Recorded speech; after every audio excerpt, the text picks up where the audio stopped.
नमस्कार, India news Madhya Pradesh Chhattisgarh में आपका स्वागत है। मैं हूं राकेश। मध्य प्रदेश और छत्तीसगढ़ को नए मुख्यमंत्री मिल गए हैं। मध्य प्रदेश में कमलनाथ और छत्तीसगढ़ में भूपेश बघेल ने सीएम पद की शपथ ली। सीएम बनते ही कमलनाथ ने मास्टर स्ट्रोक खेला और किसानों के कर्ज माफी की फाइल पर साइन कर दिया। अब सवाल यह है कि क्या कांग्रेस की चुनौती कम हो गई? क्या बीजेपी के लिए 2019 मुश्किल लग रहा है? आज का एजेंडा हम इसी टॉपिक पर करेंगे।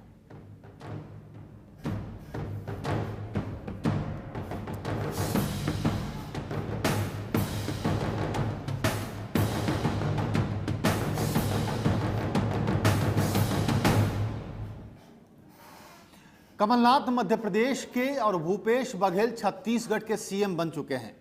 दोनों ने पद और गोपनीयता की शपथ ली। साथ ही कमलनाथ ने अपने वचन पत्र के कई वादों की फाइल पर साइन भी कर दिए। यह खास रिपोर्ट आपके लिए।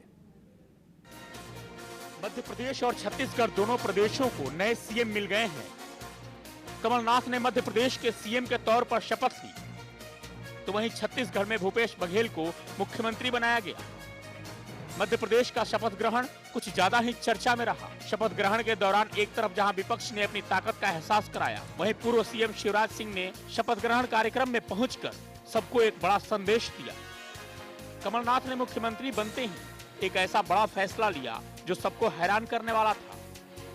कमलनाथ ने किसानों के कर्ज माफी को लेकर एक बड़ा फैसला लिया। 20,000 करोड़ रुपए के कर्ज माफी का फैसला लिया गया। किसानों का 2 लाख तक का कर्ज माफ किया जाएगा। इस फैसले पर सीएम कमलनाथ ने मुहर लगा दी। इससे लगभग 33 लाख किसानों को फायदा होगा। वहीं कन्या विवाह में मिलने वाली राशि को 26,000 से बढ़ाकर 51,000 रुपए किया गया। मध्य प्रदेश में 4 गारमेंट्स पार्क बनाने का भी निर्णय लिया गया। पद संभालने के बाद ऑफिस में आकर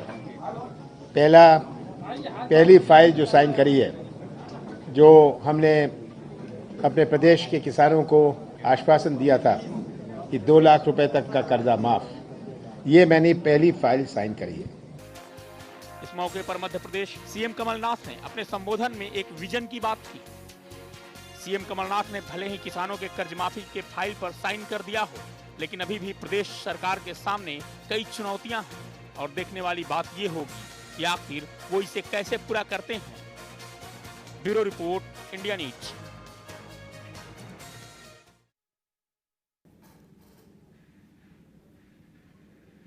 तो मध्य प्रदेश और छत्तीसगढ़ में मुख्यमंत्री आ गए हैं। नए मुख्यमंत्री आ चुके हैं, अपनी कुर्सी संभाल चुके हैं।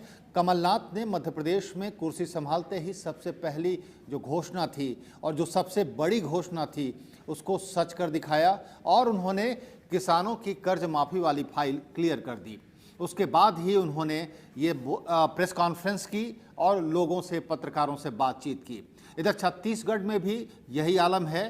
कैबिनेट की बैठक चल रही है। कैबिनेट की बैठक चल रही है और भूपेश बघेल भी घोषणा कर सकते हैं।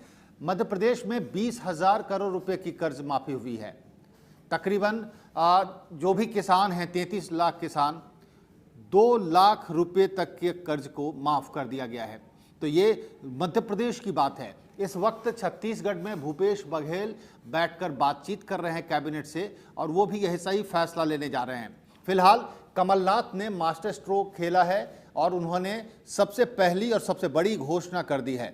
और जो राहुल गांधी ने वादा किया था कि 10 दिन, सरकार बनने के 10 दिन के अंदर ही किसानों की कर्ज माफी हो जाएगी, उसको 10 घंटे में ही पूरा कर दिया गया है। आदेश जारी हो चुके हैं। आदेश के बाद किसानों को राहत मिलना तय है। लेकिन एक बात यह भी है जो विपक्षी का, क्या दोबारा उनको कर्ज की जरूरत नहीं पड़ेगी? ये तमाम ऐसे सवाल हैं जिसके जवाब अभी तक कोई दे नहीं पा रहा है और इन सवालों को लेकर विपक्ष एकजुट होता दिख रहा है कि इस सवाल को विधानसभा में उठाएगा समय आने पर। फिलहाल कांग्रेस का ये मास्टर स्ट्रोक है और कमलनाथ ने मध्य प्रदेश में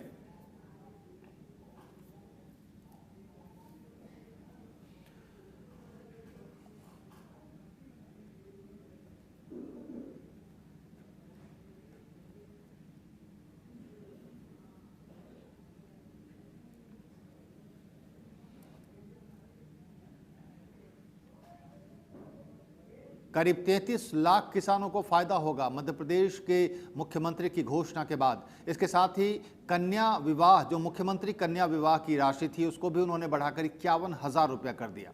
इसके अलावा उन्होंने घोषणा की कि तकरीबन 4 से लोगों को रोजगार मिलेगा।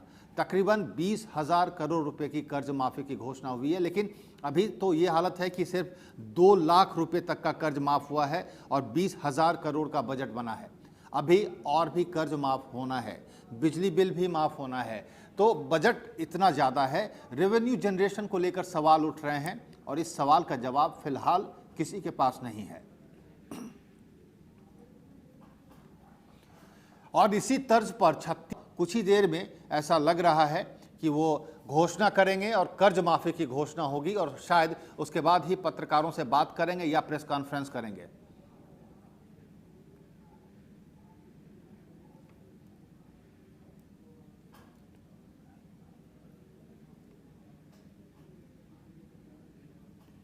और इन तमाम मुद्दों पर बात करने के लिए हमारे साथ मेहमान जुड़ने वाले हैं।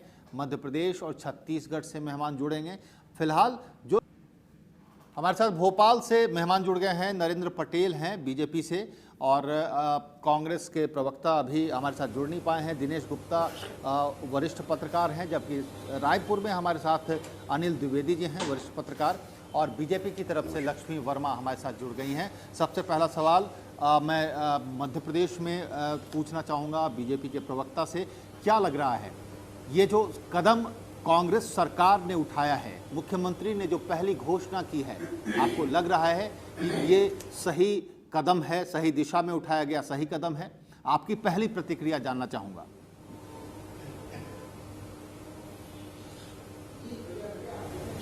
राकेश जी, देखिए, आज कमलनाथ जी ने शपथ ली है, हम उनको बधाई देते हैं, शुभकामनाएं देते हैं।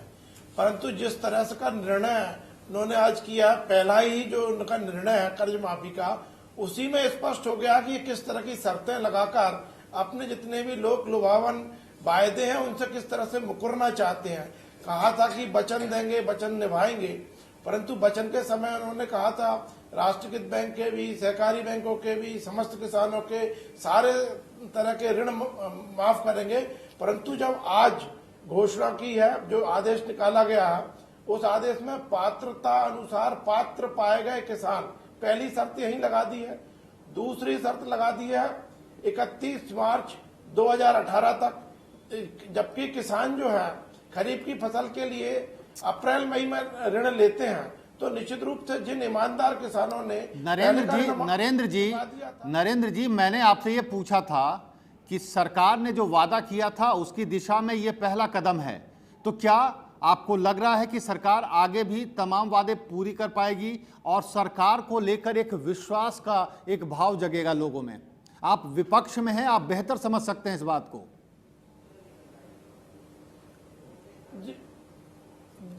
जी राकेश जी, मैं वही बात कह रहा हूं कि कांग्रेस ने जो लोक लुभावन मुद्दे, वायदे, वचन कहे हैं, वो चूंकि उनके लिए इतने अधिक बजट की आवश्यकता है जो मध्य प्रदेश के पास उपलब्ध नहीं है, और कितने भी संसाधनों का, कितने भी राजस्व के स्रोतों का कांग्रेस की सरकार वादे तो लोक लुभावन ही होते हैं क्या? बीजेपी के वादे कैसे थे नरेंद्र जी?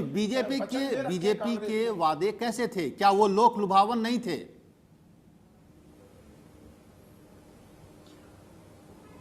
ना, देखिए, निश्चित रूप से भारतीय जनता पार्टी ने जन्म से लेकर मृत्यु तक की चिंता की थी और अनेकों योजनाओं को सफलतापूर्वक क्रियान्वित किया था। तो कांग्रेस पहले ये स्पष्ट कर दे कि जो योजनाएं चल रही हैं उनके लिए तो पर्याप्त बजट था। अब जो कांग्रेस नई योजनाएं जोड़ना चाहती है, कर्ज माफी जैसी करना चाहती है, जिस कर्ज माफी के लिए यदि कांग्रेस ईमानदारी से किसानों को लाभ पहुंचाना चाहती है, कांग्रेस का पहला दिन है। दिनेश जी, आपको क्या लग रहा है? कांग्रेस का पहला दिन है और आप ये कह लें कि मुख्यमंत्री का पद संभालते ही ये पहला कदम उठाया है, क्या आपको नहीं लगता कि इसके दूरगामी परिणाम होंगे? इससे एक विश्वास का माहौल बनेगा कांग्रेस के पक्ष में, जो कि आने वाले चुनाव में उसको फायदा पहुंचा सकता है।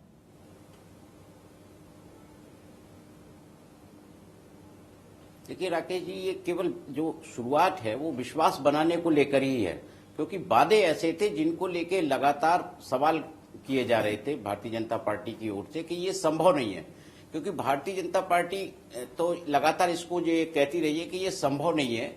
और जो है इसी आधार पर उन्होंने कर्जा माफ नहीं किया। कई तरह की योजनाएं वो किसानों को लाए हैं, लेकिन जो कर्ज का जो इशू था, बार बार बैंक वाले खड़े हो जाते थे, फिर उस पर इंटरेस्ट लगता जाता था। बीच में ये ऋण समाधान योजना भी लाए थे, लेकिन उसका कोई बहुत ज्यादा रिस्पांस हुआ नहीं, क्योंकि वो मूल की बात थी कि मूल माफ होता है कि नहीं होता। तो कांग्रेस का जो मास्टर स्ट्रोक था वो पहले ही दिन जो है सिक्सर के तौर पर आप कह सकते हैं कि कमलनाथ जी का ये सिक्सर था, जो सभी लोगों को सभी आश्चर्यचकित थे उस पर, क्योंकि जयपुर से जहां शपथ ग्रहण का जब शुरू हुआ तो रायपुर पहुंचने से पहले राहुल गांधी को एक स्टेट से खुशखबरी मिली कि वो जिस वादे को लेके मध्य प्रदेश में, राजस्थान में, गुजरात में या 5 राज्यों में जो कैंपेन कर रहे थे वो उसकी शुरुआत हो गई है। और कमलनाथ जी ने तो जो बड़े बड़े वादे थे वो पहले ही दिन उन्होंने छूना चालू कर दिया। अतिथि शिक्षकों का मामला हो या कन्या विवाह का मामला हो, तो वो पहले दिन से, अब ये सरकार में शपथ ली है उसी दिन से वो लोकसभा चुनाव के मोड में है, क्योंकि उनकी जो अगली चुनौती है वो लोकसभा चुनाव है। क्योंकि पॉलिटिकली ये जो निर्णय है, जो कमलनाथ की विश्वसनीयता, कांग्रेस की विश्वसनीयता, राहुल गांधी की विश्वसनीयता, सभी के लिए बहुत जरूरी था। दिनेश जी, यहां पर एक सवाल यह भी उठता है कि जिस तरह से शिवराज सिंह सरकार ने कर्ज ले रखे हैं, उस स्थिति में क्या सरकारी खजाने में इतनी रकम है कि इस तरह की कर्ज माफी की घोषणा को लागू किया जा सके? आपको क्या लगता है, इसके लिए रेवेन्यू जनरेशन के लिए क्या सोर्सेज हैं कांग्रेस के सामने?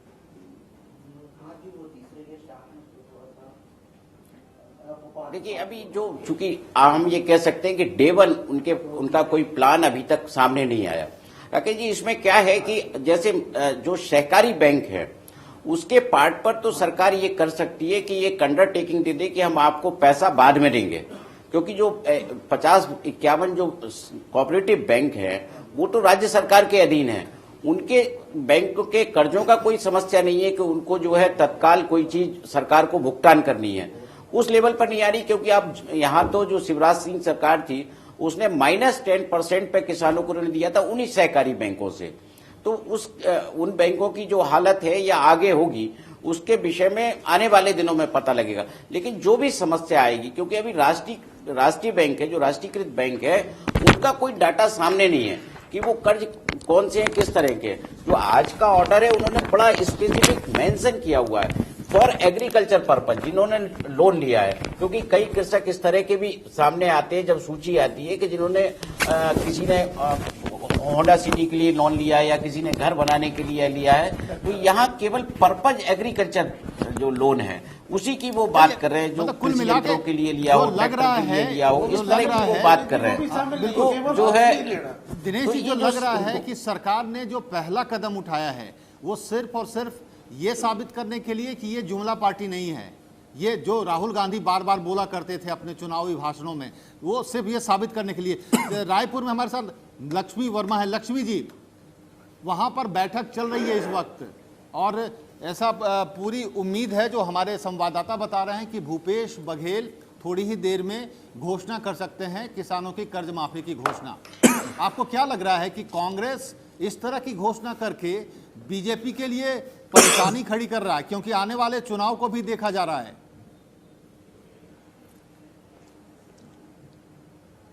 देखिए, मैं सबसे पहले तो उनको बधाई देना चाहती हूँ, शुभकामना देना चाहती हूँ कि छत्तीसगढ़ की जनता ने जनादेश कांग्रेस को दिया है। उन्होंने बहुत सारे वादे किए हैं, खासकर किसान को लेके, और जिस ढंग से वो किसानों का वादा किए हैं, वो लोन की जो एक ऋण माफी की जो बात की है, उसमें बहुत सारे, जैसे अभी पटेल जी भी कह रहे थे, और यहाँ भी छत्तीसगढ़ में वही स्थिति है कि उन्होंने सहकारी बैंक को छोड़ के अन्य बैंक से जो भी किसानों के ऋण है उसको माफ करने की दिशा में कोई, अभी जैसा मुझे भी ज्ञात हुआ है, लेकिन अभी कुछ भी कहना बहुत जल्दबाजी होगी।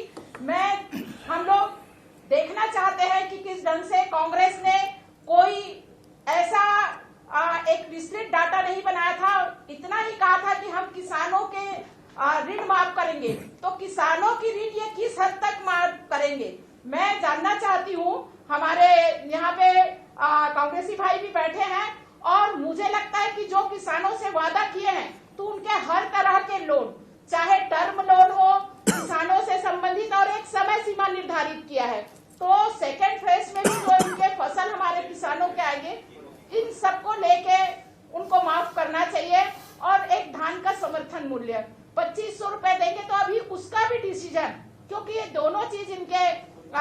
चुनाव मैनिफेस्टो में है, तो 2500 रुपया जो समर्थन मूल्य है वो भी देना चाहिए।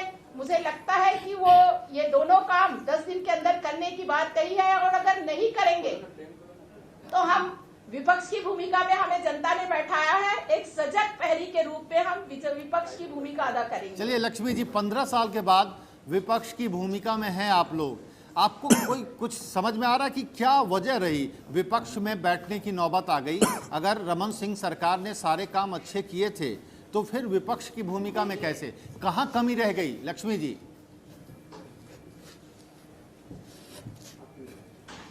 देखिए, राजनीति में बहुत सारे कारण होते हैं, लोकतंत्र व्यवस्था है। कांग्रेस भी लंबे समय तक के सत्ता में रहने के बाद सत्ता से बाहर रही।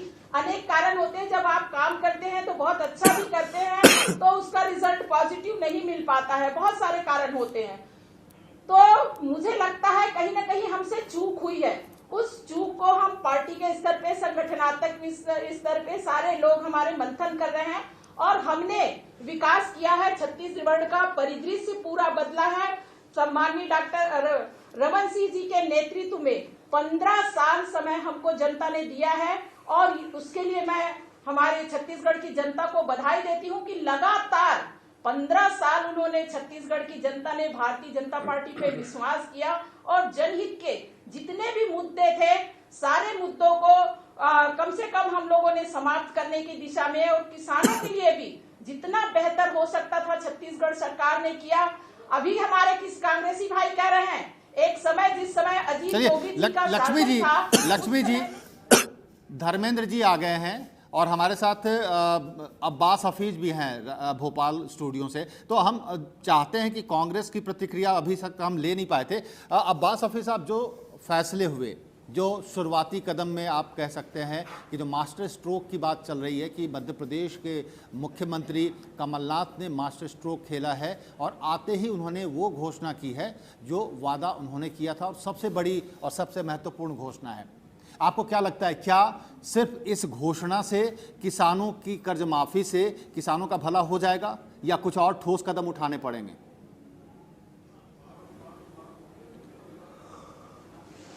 देखिए, कदम तो बार बार उठाने पड़ेंगे, लेकिन जो हमारा वचन था उसको हमने पूरा करते हुए अपनी बात पूरी करी। किसानों के संदर्भ में भारतीय जनता पार्टी 10 दिन की उल्टी गिनती शुरू कर रही थी और अपने मंसूबे बना रही थी कि वो विधानसभा घेराव करने का सोच रहे थे और कांग्रेस कर नहीं पाएगी। लेकिन ये तो अजूबा भारतीय जनता पार्टी को लगा होगा, जो हमारा पहले से इरादा था कि मुख्यमंत्री की शपथ लेते हुए सीधे मुख्यमंत्री कमलनाथ जी अपने कार्यालय गए और 2 घंटे के अंदर अंदर किसानों का कर्जा माफ करने का सर्कुलर जारी कर दिया। तो ये एक बड़ा एक आस लगी है जनता को अपने फैसले पर खुशी है। साहब, फार्मूला क्या है, कुछ पता नहीं चल पाया अभी तक। कमलनाथ जी ने भी कुछ डिस्क्लोज नहीं किया है कि क्या फार्मूला अपनाएंगे, क्योंकि सवाल ये उठ रहा है कि सिर्फ और सिर्फ 33 लाख किसानों की बात हो रही है, सिर्फ अप टू 2 लाख रुपीज, सिर्फ 2 लाख तक के कर्ज माफी की बात हो रही है, अभी और भी है। तो कैसे मैनेज करेंगे? फंड की क्या स्थिति है, सरकार के खजाने में क्या है, कुछ असेसमेंट किया है क्या आप लोगों ने? हम देखिए, जयंत मलैया जी माननीय वित्त मंत्री थे, पूर्व वित्त मंत्री शिवराज सिंह चौहान जी की सरकार में। उन्होंने साफ बता दिया जनता को कि जिस हालत में खजाना हमने छोड़ा है वो खाली है खजाना। मानते हैं हम, मध्य प्रदेश का आज खजाना खाली है। 15 साल के भारतीय जनता पार्टी के राज में मध्य प्रदेश से खजाना खाली करके गए हैं, लेकिन उस खजाने को भरने का दम भी कांग्रेस पार्टी रखती है, क्योंकि थोड़ा पीछे जाना पड़ेगा। 1993 में भारत देश का खजाना भी खाली था और मनमोहन सिंह जी ने वित्त मंत्री के रूप में शपथ ली थी, और वो खजाना जैसा भरा आज हम सबके सामने है कि हम 2 ट्रिलियन की इकोनॉमी में बैठे हैं। तो आज भारत के एक मध्य प्रदेश के अंदर ही नहीं, बल्कि जहां जहां कांग्रेस की सरकारें बनी हैं, भारतीय जनता पार्टी की सरकारें गिरी हैं, आप देखिएगा खजाने भी भरेंगे और एक आर्थिक इतिहास नया लिखा जाएगा मध्य प्रदेश का, जो स्वर्णिम होगा। लेकिन नरेंद्र जी कुछ कहना चाह रहे हैं, जब आपने खजाना खाली होने की बात की, नरेंद्र जी ने कुछ इशारा किया है। नरेंद्र जी क्या कहना चाह रहे हैं आप? जी, मैंने कहा जयंत मलैया जी ने कही है ये बात। तो जी राकेश जी, मैं यही कहना चाहता था कि जयंत मलैया जी ने केवल इतना कहा है कि 2003 में हमको जिस स्थिति में खजाना मिला था, आज भी खजाना 2018 में उसी स्थिति में है, केवल समानुपातिक रूप से है। उस समय जितने का बजट हुआ करता था उससे अधिक कर्ज था, आज जितने का बजट है उससे कम कर्ज है। मैं इस पर प्रतिक्रिया देना चाहता हूं। मतलब माननीय भारतीय जनता पार्टी के प्रवक्ता महोदय ये मानते हैं कि 15 सालों में कोई विकास ऐसा हुआ नहीं या खजाने बढ़े नहीं, तो ये तो खुद इनका खुद कबूल रहे हैं ये कि 15 साल में खजाना जिस स्थिति में था उसी स्थिति में छोड़ दिया। तो ये तो बड़े अफसोस की बात है कि आज भाजपा खुद मान रही है कि हमने माननीय 15 सालों में कुछ नहीं करा है, जहां थे वहीं है। अब या तो ये कहें कि दिग्विजय सिंह जी का कार्यकाल स्वर्णिम था कि वैसा ही इन्होंने छोड़ दिया, या ये कहें कि हमने, अगर ये कहते हैं कि वो कार्यकाल सही नहीं था मतलब इनका कार्यकाल भी ठीक नहीं था, ये थोड़ा पूछ लीजिए। प्रतिवर्ष जनता के कल्याण के लिए खर्च कर रहे हैं, 2 लाख करोड़ रुपया मध्य प्रदेश की जनता के कल्याण के लिए खर्च कर रहे हैं। आज तो आपको खुश होना चाहिए कि किसान खुश है, आज प्रदेश का किसान खुश है और खुशी आपको ही मनानी चाहिए। जो 15 साल में आप नहीं कर पाए वो 2 घंटे में माननीय कमलनाथ। ये सवाल सबके जहन में है कि शिवराज सिंह ने कर्ज माफ क्यों नहीं किया, क्या अड़चन थी रास्ते में?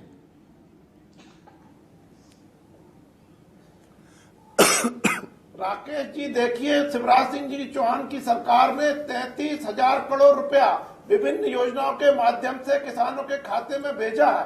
क्योंकि उस तरह का जो पैसा जाता है बोनस के माध्यम से गया है, भावांतर भुगतान की योजना के माध्यम से गया है, प्याज खरीदने के माध्यम से गया है, अनेकों योजनाओं के माध्यम से गया है, उससे लाभ सभी को किसानों को मिलता है। अभी ये जो कर्ज माफी की बात कर रहे हैं इसमें 20,000 करोड़ रुपया भी नहीं जा रहा। और अभी मैं देख रहा था आपके चैनल के माध्यम से, नहीं आप दोनों की बातचीत में दिनेश जी से, दिनेश जी बीजेपी के पूरे शासनकाल को आप किस तरीके से आंकते हैं? क्या शिवराज सिंह जी ने जितनी भी योजनाएं चलाई, जो भी कल्याणकारी योजनाएं चलाई और जनता के फायदे का काम किया, आपको लगता है कि वो बिल्कुल सही रास्ते पे जा रहे थे और ये रास्ता ही उनको जीत दिलाता?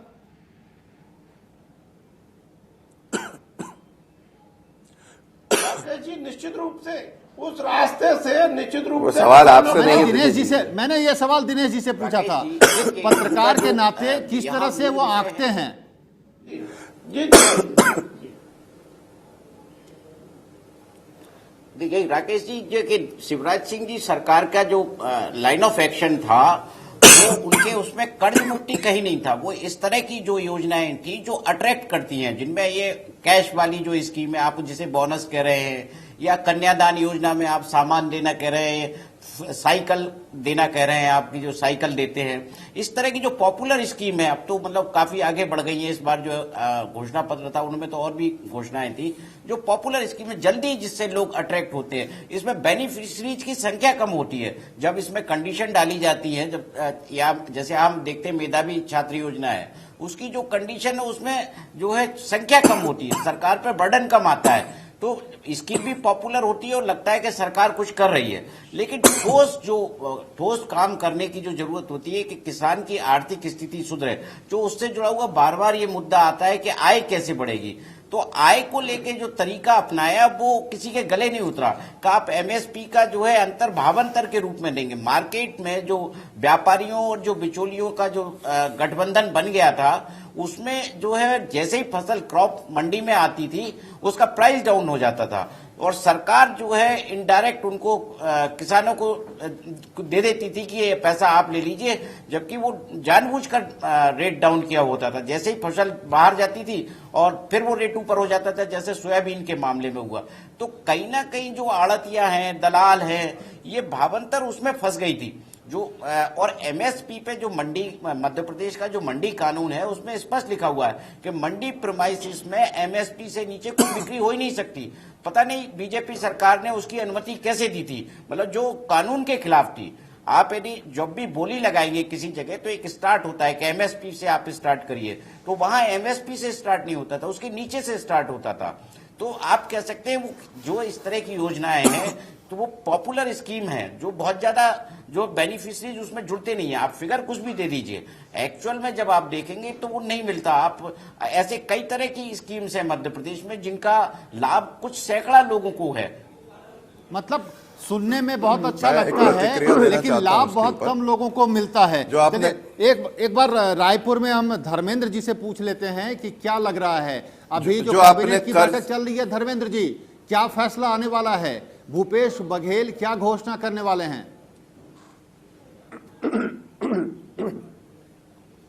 माफ कीजिएगा, मेरा नाम धनंजय सिंह ठाकुर है। पहली जी जी जी हेलो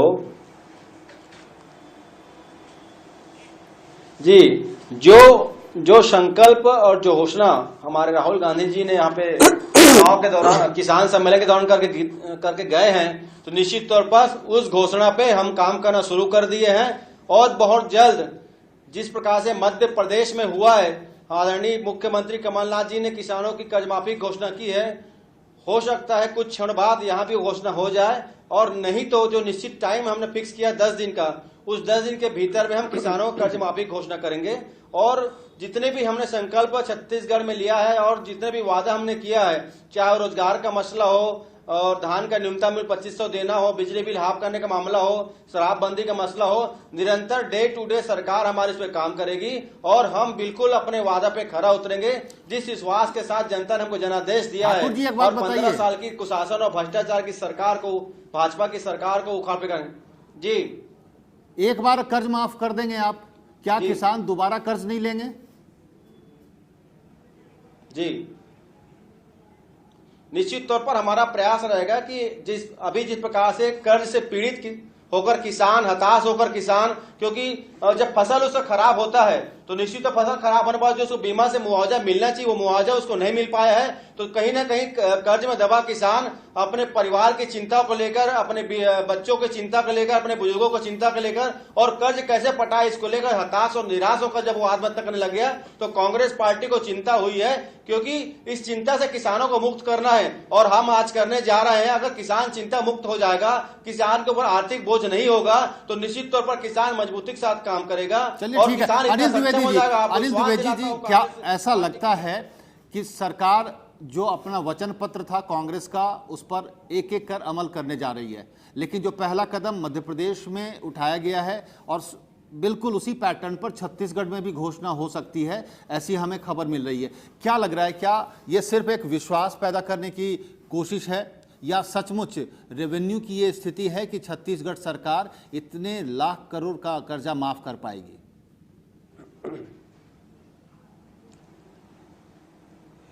देखिए, जनमत का फैसला है ये। 15 सालों से कांग्रेस सरकार से सत्ता से बाहर थी और जनता ने ये फैसला दिया है कि अब वो दोनों ही प्रदेशों की किस्मत संवारे। इसके लिए मध्य प्रदेश में कमलनाथ जी और छत्तीसगढ़ में हमारे भूपेश बघेल जी मुख्यमंत्री बने, उन्हें बहुत बहुत बधाई कि उनकी लीडरशिप में छत्तीसगढ़ अब 5 साल तक विकास करेगा। देखिए, मुद्दे की बात यह है कि कांग्रेस ने सभी घोषणाओं को इतनी जल्दी क्यों पूरा करने की बात कही। राहुल गांधी एक लीडरशिप है, राष्ट्रीय नेतृत्व है उनका। राहुल गांधी जी ने वादा किया था छत्तीसगढ़ की सभाओं में कि हम जैसे ही सरकार में आएंगे 10 दिन के अंदर सारी अब ये जो 3 बड़ी घोषणाएं इसको पूरा करेंगे। भूपेश बघेल जी यदि आज कैबिनेट की बैठक कर रहे हैं तो वो इसी चिंता के चलते कर रहे हैं कि कांग्रेस ने जो वादा किया था वो उसे समय पर पूरा किया जाए, और इसमें कोई हर्ज नहीं है। हर राजनीतिक दल को यह अधिकार है कि उसने जो प्रॉमिस किया है वो एक निश्चित लक्ष्य लेकर के चले, और इसीलिए मध्य प्रदेश में भी और छत्तीसगढ़ में भी किसानों की जो कर्ज माफी है इसका फैसला कांग्रेस ने किया है, इसका स्वागत करना चाहिए। लेकिन मैं 2 बातें कहना चाहूंगा छोटी छोटी। पहली बात यह है कि भाजपा को अब चिंता बढ़नी चाहिए, क्योंकि मध्य प्रदेश में एक अच्छा फैसला कमलनाथ जी ने यह किया है कि वहां गौशालाओं का विकास किया जाएगा, गौशाला से बेरोजगारों को रोजगार दिया जाएगा। यह बेसिकली हिंदुत्व का मुद्दा है, यह बीजेपी को करना चाहिए था जो आज कांग्रेस करने जा रही है। और मैं बताऊं आपको, छत्तीसगढ़ में गौ हत्या एक बड़ा मुद्दा था। यहाँ की गौशालाओं में सैकड़ों गायें मार दी गई, कांग्रेस ने उस मुद्दे को उठाया था। तो मध्य प्रदेश की तरह छत्तीसगढ़ में भी गौशालाओं के विकास के लिए कांग्रेस के प्रवक्ता बैठे हैं। मैं उनको सुझाव दूंगा कि यहां पर भी वो इस तरह प्रयोग करें ताकि आप जनता का दिल जो हिंदुत्व का मुद्दा है, बीजेपी की चिंता बढ़ा सके और जनता के एक अच्छा विश्वास हासिल कर सके। और एक छोटी बात और कहना चाहूंगा कि ये आप क्या कर रहे हैं, भाजपा हो या कांग्रेस, इस देश में 70 सालों से राज कर रही है, लेकिन आज भी उन्होंने किसानों को सरकारी रहमो करम पर छोड़ रखा है। आज आप कर्ज माफ कर दे रहे, रिजर्व बैंक चिंता जता रहा है, सुप्रीम कोर्ट चिंता जता रहा है कि आप जनता के टैक्स का पैसा इतना करोड़ों लाखों में आप कैसे निःशुल्क माफ कर सकते हैं। तो किसान की चिंता अपनी जगह है, लेकिन ये जो कर्ज माफी का मामला है ये एक फैशन चल पड़ा है। इस पर राजनीतिक दलों को सोचना चाहिए, कोई जमीनी योजनाएं बनाइए ताकि किसान मजबूत हो, उसको लाभ मिले, बार बार वो बैंक से लोन ले और आप उसको माफ करता चले। ये इस लोकतंत्र के साथ सही न्याय नहीं है। ठाकुर साहब कुछ कहना चाह रहे थे, आपके साथ बैठे हुए हैं ठाकुर जी। मैं यहाँ पे अनिल द्विवेदी जी की एक बात को लेकर मैं थोड़ा सा आपत्ति दर्ज कराऊंगा। जिस प्रकार से इन्होंने कहा कि कर्ज माफी करना फैशन चले आया है, अनिल द्विवेदी जी ये फैशन नहीं है, ये भारत माता के और छत्तीसगढ़ मातारी के पुत्र अन्नदाताओं को उनको कर्ज से मुक्त कराना है। और निश्चित तौर पर आपकी चिंता भी वो जायज है, जिसको मैंने पहले रिजर्व बैंक की टिप्पणी है, मेरी नहीं है ये। आपकी चिंता भी जायज है, आपकी चिंता भी जायज है। मैंने कहा कि किसान इतना सक्षम हो जाए कि उसको किसी सामने कर्ज लेने की आवश्यकता नहीं पड़नी चाहिए। उसके लिए भी कांग्रेस पार्टी ने योजना बनाया है कि किसानों के उनके उपज का जो है न्यूनतम मूल्य जो धान का है वो 2500 रुपए दिया जाए। लेकिन ठाकुर जी, किसानों को अपने पांव पे खड़ा करना है, उनको मजबूत बनाना है। बार बार आप कर्ज माफ करेंगे, बार बार आप उनको छूट देंगे, मैं वही कहना चाहता हूं। ये व्यवस्था कब तक चल पाएगी? मैं उसी का जवाब दे रहा हूं, मैं उसी का जवाब देना चाह रहा हूं। मैं वही कहना चाह रहा हूं, हम एक तरफ उनको आर्थिक जो उनके बोझ है उसको दूर कर रहे हैं, दूसरी ओर उनको आर्थिक रूप से सक्षम बनाने के लिए उनके फसल का जो न्यूनतम मूल्य धान का जो है वो 2500 रुपए हम देने जा रहे हैं। तो निश्चित तौर पर जब 2500 धान का न्यूनतम मूल्य देंगे तो किसान आर्थिक रूप से सक्षम बनेगा। लक्ष्मी जी, आपको याद होगा कि जो पिछला चुनाव था उस वक्त बोनस की बात की गई थी चुनाव के समय, और जब रमन सिंह ओथ ले चुके थे, मुख्यमंत्री बनते ही उन्होंने बोनस को भुला दिया था। आपको लगता है कि किसान के साथ जो ये वादा खिलाफी हुई थी उसको लेकर बहुत नुकसान उठाना पड़ा? क्योंकि अभी इस चुनाव में फिर से बोनस की बात आई थी बीजेपी की तरफ से। देखिए, कुछ समय बजट का वाकई में प्रॉब्लम था और छत्तीस क्या है, देखिए 3 साल फिर भी बोनस हमने दिया। जिस ढंग से अभी कांग्रेस ने एक अपना मैनिफेस्टो बनाया है लोक लुभावन, देखिए आप किसानों के साथ जो है जिस ढंग से एक 2500 रुपया मूल्य, मैं मानती हूँ कि किसानों की आर्थिक स्थिति बढ़ाने के लिए आप ये 2500 रुपया मूल्य क्या देश में आज पूरे जगह एक जो हमारा निर्धारित मूल्य है वो होगा, तो इस अगर नहीं है तो इसके कारण इससे रिलेटेड जितने भी धान से रिलेटेड जो व्यवसाय हैं उस पे असर पड़ेगा। और क्या उस रेट में 15 साल में आप लोग कुछ कर नहीं पाए ना किसानों के लिए? लक्ष्मी जी, 15 सालों में आप और आपकी पार्टी कुछ कर नहीं पाई ना किसानों के लिए? क्या किया हमने? किया है, बिना शुल्क ब्याज दिया है सर हमने किसानों की स्थिति 15 साल पहले यहाँ इतनी बुरी स्थिति थी, हमने किसानों का एक एक दाना धान खरीदना चालू किया और उसके कारण आज छत्तीसगढ़ के किसान सक्षम हुए। 16% जो ब्याज दर था, अरे जो सक्षम हो जाएगा, जिसकी मदद आप करेंगी, वो आपको नकार क्यों देगा? ये समझ में आ रही है आपको बात? देखिए, मैंने पहले भी कहा है, सक्षम लोकतंत्र व्यवस्था में आप काम करते हैं तो कोई एक कारण नहीं होते हैं, बहुत सारे कारण होते हैं और हमने स्वीकार किया है। जो जनादेश मिला है हमें उसको हम स्वीकार करते हैं। और क्या ये जनादेश विकास के खिलाफ है? आपको क्या लग रहा है? जनादेश का सम्मान करते हुए फिर भी हम उनके खिलाफ, हम अभी इन्होंने विकास के खिलाफ है। एक निर्धारित बजट अभी आएगा, कहां से ये मैनेज करेंगे?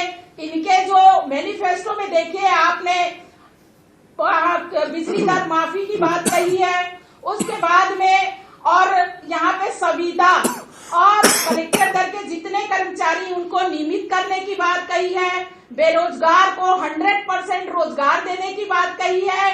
तो इतने सारे चीजें, तो ये वादे तो आपने भी किए थे। ये वादे 2 करोड़ हर साल रोजगार देने का वादा तो आपकी पार्टी ने भी किया था। भाजपा ने नहीं किया, उसी का खामियाजा भुगतना पड़ा है।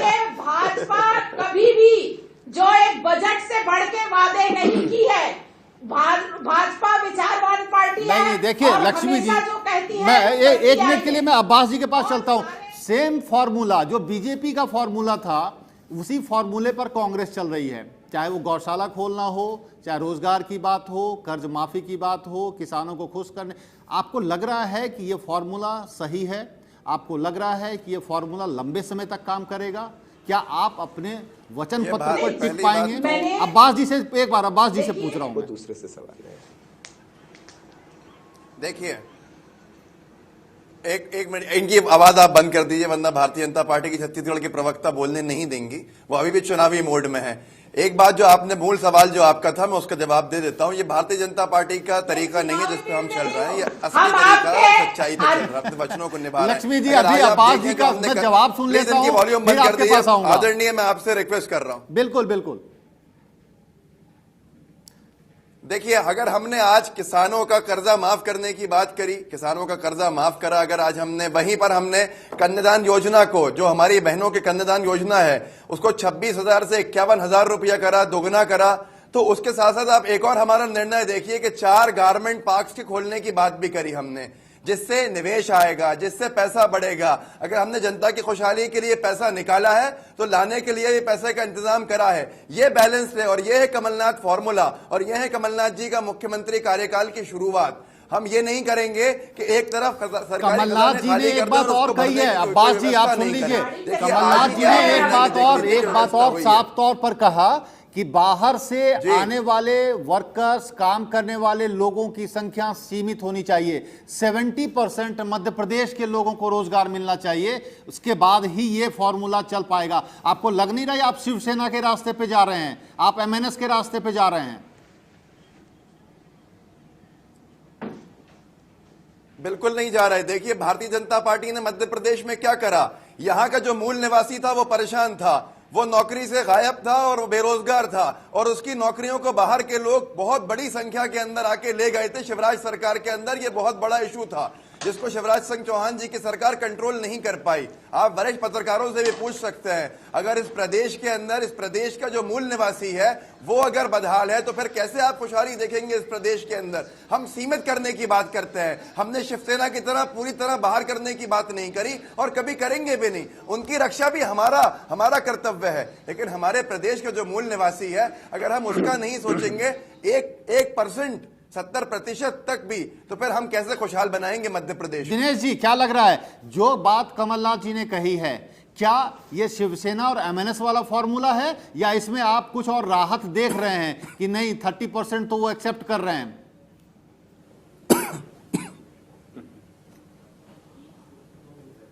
नहीं, देखिए, कमलनाथ जी ने तो बहुत बीच का रास्ता अपनाया है। शिवराज सिंह चौहान जी की सरकार ने पहले अभी जो टीचर्स वगैरह की भर्ती होना था, तो उसमें ये कह दिया था कि उसमें जो है मध्य प्रदेश के लोगों को प्राथमिकता देंगे। ये मामला हाईकोर्ट तक भी गया था और इसके बाद वो मामला अभी रुका हुआ था। तो कमलनाथ जी ने उसका एक रेशो फिक्स कर दिया, और खासकर जब वो प्राइवेट इंडस्ट्रीज के बारे में बात कर रहे हैं कि जो भी इन्वेस्टमेंट होगा उसमें 70% जो है एम्प्लॉयमेंट वो लोकल लोगों का होना चाहिए। क्योंकि यहाँ जो बड़ी प्रॉब्लम है मध्य प्रदेश में कि यहाँ का जो टैलेंट है वो दूसरे राज्यों में जाकर नौकरी कर रहा है, यहाँ की इंडस्ट्रीज में उसके पास काम नहीं है। एक तो यहाँ वैसे भी उतना इंडस्ट्रियलाइजेशन नहीं हुआ जितनी की उम्मीद कर रहे थे। लगातार जो है बहुत सारे इंडस्ट्रियल एरिया खुले भी, लेकिन एम्प्लॉयमेंट नहीं है। वो एम्प्लॉयमेंट यहाँ जनरेट करने के लिए आप जो है एक कंडीशन डालते हैं, क्योंकि क्या होता है, ज्यादातर कंपनियों के जो कॉर्पोरेट ऑफिस होते हैं वो बॉम्बे वगैरह में होते हैं, वो वहीं से भर्ती कर यहाँ मध्य प्रदेश में भेज देते हैं, उनके जो यहाँ ब्रांच ऑफिस होते हैं या यूनिट होती है। तो वो चाहते ही हैं कि जो लोकल लेवल पर मैन पावर को जो है वहां जगह मिले। तो शायद इससे जो यहाँ से जो माइग्रेट कर रहे हैं यूथ, वो शायद कुछ रुके, क्योंकि अभी गवर्नमेंट सेक्टर में उनकी पॉलिसी क्या होगी, जो टीचर्स की भर्ती होना है, पुलिस में जो भर्ती होना है, वो उनका किस तरह का वो एक्शन लेते हैं। क्योंकि ये विषय कई बार आ चुका है और इस विषय में जो है काफी डिस्कशन हुआ है कि केवल मध्य प्रदेश के लोगों को ही सरकारी नौकरियों में रोजगार दिया जाना चाहिए। कई राज्यों में इस तरह का बंधन है भी कि पीएससी यूपीएससी होता है, तो उसमें जो है उनको कहाँ प्राथमिकता दी जाए कि आपने यहाँ हायर सेकेंडरी हाई स्कूल की परीक्षा यहाँ दी हो तो हम आपको इसमें जो है इंटर होने देंगे। हर राज्य ने अलग अलग तरह की व्यवस्था बनाई हुई है। तो मध्य प्रदेश में भी एक ये सोच डेवलप हुई है कि यहाँ प्राथमिकता यहाँ के मूल निवासी को मिलना चाहिए, क्योंकि अन्य राज्य के लोग जब यहाँ आएंगे तो उनका यहाँ के मूल निवासी का हक मारेंगे। तो ये सोच में आगे किस रूप में आता है ये देखना पड़ेगा।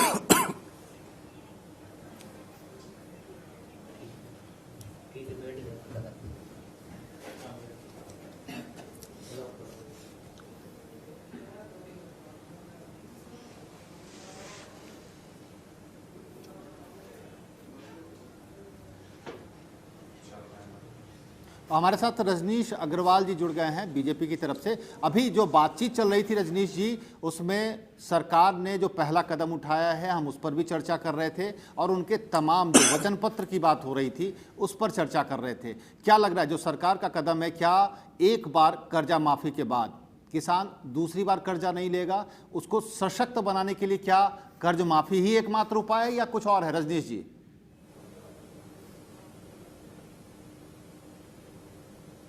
देखिए राकेश जी, निश्चित तौर पर कर्ज माफी इन्होंने जो की है वो एक बहुत बड़ा धोखा है। कारण ये है कि 31 मार्च 2018 तक की उन्होंने सीमा ली।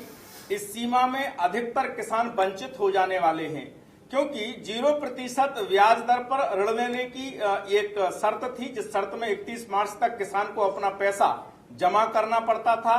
बहुतायत किसान जमा कर देते थे। एक साल पहले तक 74% किसान जमा करते थे, 26% डिफॉल्टर हो जाते थे। उनको भी वन टाइम सेटलमेंट स्कीम तत्कालीन मुख्यमंत्री शिवराज सिंह चौहान जी लेकर आए, समाधान योजना, और उसमें इन 26% किसानों के साथ में उन्होंने योजना बनाई और 1 या 2 किस्तों में पैसा लेकर उनके समाधान किए गए। ब्याज उनके सारे के सारे माफ किए गए। उनका जो जितने भी प्रकार का बकाया था वो माफ करते हुए बढ़े।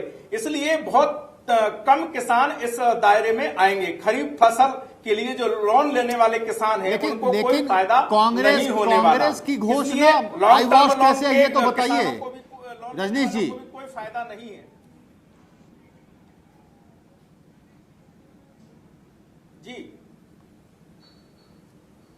जी बताइए। कांग्रेस की घोषणा धोखा है ये कैसे, ये तो बताइए।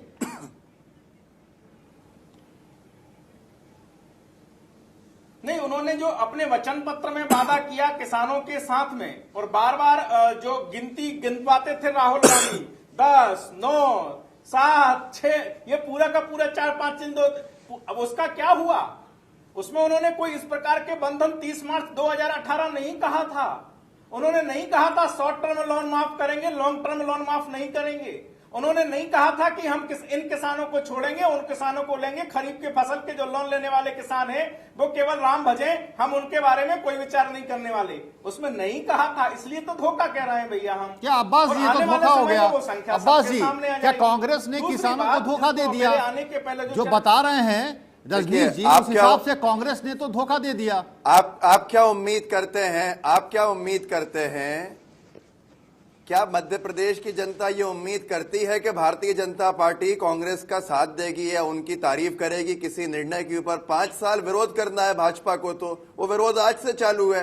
हम अगर कुछ भी कर देंगे भारतीय जनता पार्टी की तो विरोध करने की बात है, वो विरोध करेंगे, उनका काम भी है, और मैं इसको बुरा भी नहीं समझता। वे एक मजबूत विपक्ष देना चाहते हैं, बहुत अच्छी बात है, स्वागत है उनका।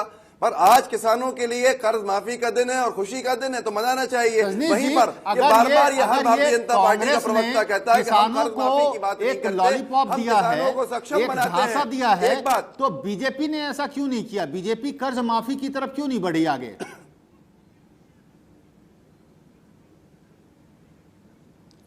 देखिए, वो इसलिए क्योंकि हमने 1 साल में ही 33,000 करोड़ का सीधा फायदा सीधे खातों में पहुंचाकर मध्य प्रदेश के किसानों को किया। जितना हमने 1 साल में किया उतना तो ये कर्ज माफी की भी राशि नहीं हो रही है।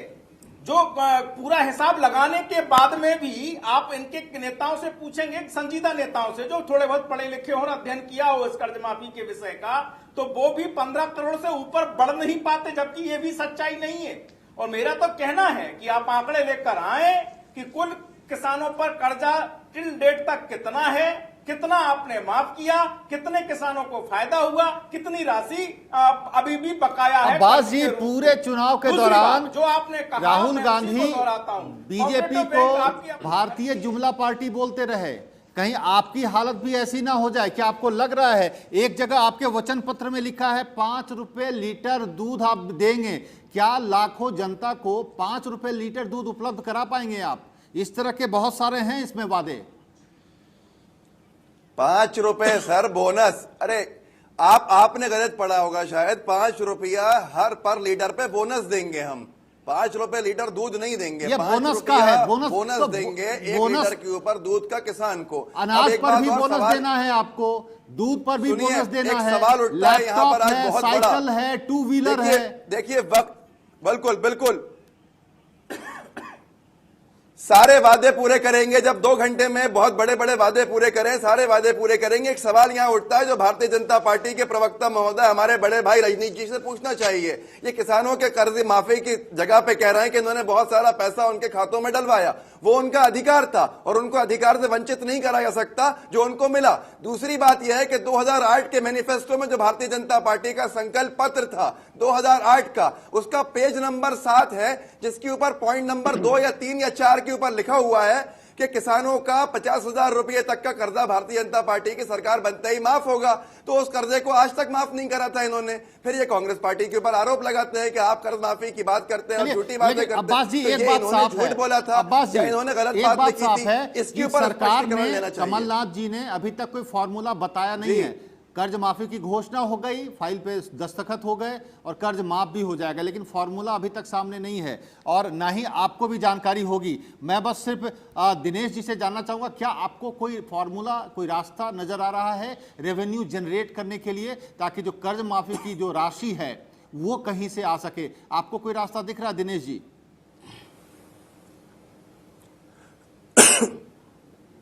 देखिए, वो कर्ज माफी के लिए सरकार को कर्ज ही लेना पड़ेगा, इसके अलावा कोई विकल्प अभी नहीं है। देखिए, क्या जो आप वचन पत्र आपके सामने है राकेश जी, उसमें गैस का दाम भी घटाना है, पेट्रोल डीजल का दाम भी घटाना है, डिफरेंट जो वेलफेयर स्कीम है वो भी लाना है, किसानों को अलग अलग क्रॉप पर बोनस देना है, तो बहुत सारी जो स्कीम्स हैं उनमें पैसा ज्यादा देना है।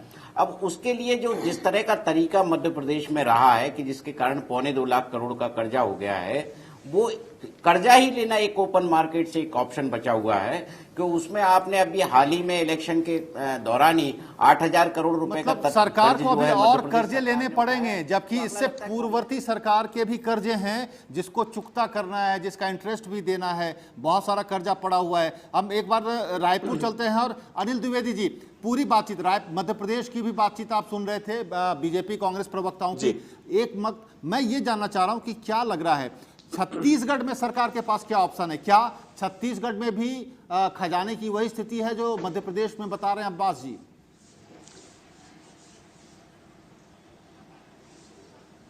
नहीं, छत्तीसगढ़ में देखिए बहुत विपुल संसाधनों वाला प्रदेश है, काफी यहाँ पर अच्छी योजनाएं बनाई गई और छत्तीसगढ़ की किस्मत अच्छी रही कि 2 अच्छे विजनरी मुख्यमंत्री मिले।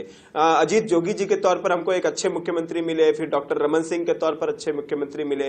अजीत जोगी ने जो योजनाएं बनाई उनका आधार थी हमारे विकास के राज्य का, उसको रमन सिंह जी ने आगे बढ़ाया। तो छत्तीसगढ़ की किस्मत अच्छी थी कि मुख्यमंत्री अच्छे मिले और फिर विकास के लिए जो योजनाएं मिली, जो रास्ते तय किए गए, कहां से पैसा आएगा, कहां से जाएगा। आप देखिए कि छत्तीसगढ़ में आज भी उतना ज्यादा ऋण नहीं है जितना मध्य प्रदेश और दूसरे राज्यों का विश्व नहीं, तो जो सरकार भूपेश बघेल जी का रास्ता कितना आसान दिख रहा है आपको अनिल द्विवेदी जी? जी, भूपेश बघेल का रास्ता कितना आसान दिख रहा है छत्तीसगढ़ में इन तमाम वादों को देखते हुए?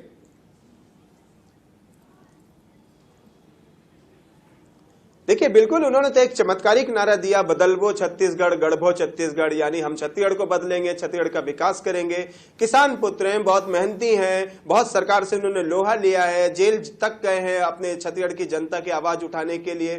तो देखना होगा, वो एक चिन्हारी है, एक चिन्हारी भी है छत्तीसगढ़ की और एक चिंगारी भी है। तो ये बहुत बैलेंस उनको करना पड़ेगा 5 सालों में। प्रशासन को कसना है, भ्रष्टाचार कम करना है, किसान है, मजदूर है, शिक्षाकर्मी है, प्रोफेसर्स हैं। ये जो आंदोलन हुए थे पूरे बीजेपी के राज में, जो असंतुष्ट लोग थे और इनसे जो वादा उनको परमानेंट करने का है, वो भी भूपेश बघेल जी को उनको पूरा करना पड़ेगा। तो कांग्रेस के सामने चुनौतियां बहुत है, लेकिन सबसे अच्छी बात यह है कि पूरी सरकार में बहुत अनुभवी मंत्री आए हैं। आपके मध्य प्रदेश में सत्यनारायण शर्मा थे, रविंद्र चौबे जी थे, मोहम्मद अकबर थे, टीएस सिंहदेव थे। इतने सीनियर लीडर कांग्रेस में मंत्रिमंडल में आएंगे या आए हैं कि वो कहीं न कहीं प्रशासन के लिए लाभदायी होगा। छत्तीसगढ़ में अच्छा अनुभव का लाभ भी मिलेगा और अनुभव के साथ साथ काम करने का जो जज्बा है, कांग्रेस ने जो सोच लिया है कि उसको सिर्फ जुमला नहीं, उसको सच साबित करके दिखाना है, जो उन्होंने वचन पत्र है उसको लागू करना है। ये जज्बा अगर कायम रहा तो शायद कांग्रेस का रास्ता आसान है दोनों प्रदेशों में। बहुत बहुत शुक्रिया हम तमाम मेहमानों का, वक्त की कमी है, हम इतनी बातचीत कर पाएंगे, लेकिन आप लोगों का बहुत बहुत शुक्रिया स्टूडियो में आने के लिए, अपना वक्त देने के लिए। नमस्कार। इस बुलेटिन में इतना ही। वक्त है एक छोटे से ब्रेक का। ब्रेक के बाद भी खबरों का सिलसिला जारी रहेगा। बने रहिए हमारे साथ।